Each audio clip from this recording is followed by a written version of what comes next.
dan barang-barang. Nus. Izin Nus. Siluman kita. Siapkan siluman kita. 5 orang juga kita.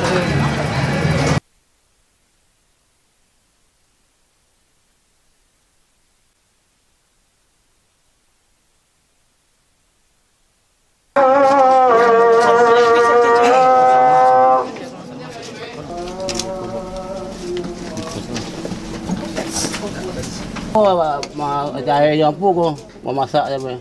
Jahe kuning, bawa. Banyak tuh. Nih Pak, Sasoi ini ya, Pak. Kan daging yang baru kok. udah baru, udah pasti. Pak. Udah jelas nih. Pak, udah jelas nih Pak, na'udzubillah min dzalik. Astagfirullahaladzim. Udah tahu, dan Abu Bangko yang segar udah dihilangkan. Ke sini, Bu. Lanjut.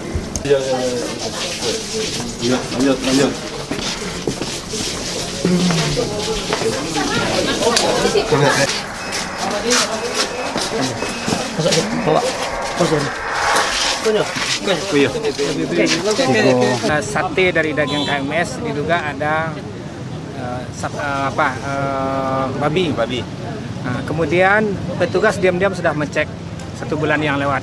Hasil pengecekan tersebut benar, tapi dalam SOP harus dia tanda tangani. Maka kita cek ulang kembali Jumat yang lewat.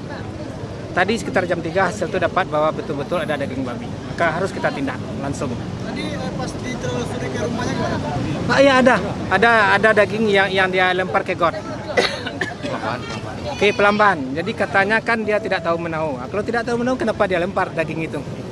Laporan awal terhadap sampel kita yang kita kirim karena ada pengaduan dari masyarakat. Sebelumnya ada pengaduan masyarakat ke Dinas Kesehatan.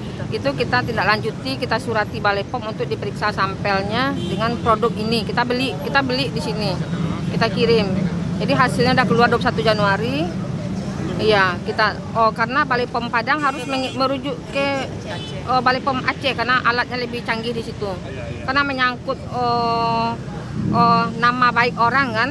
Jadi harus rujuknya banyak sehingga hasilnya lama. Hasilnya seperti apa? Positif.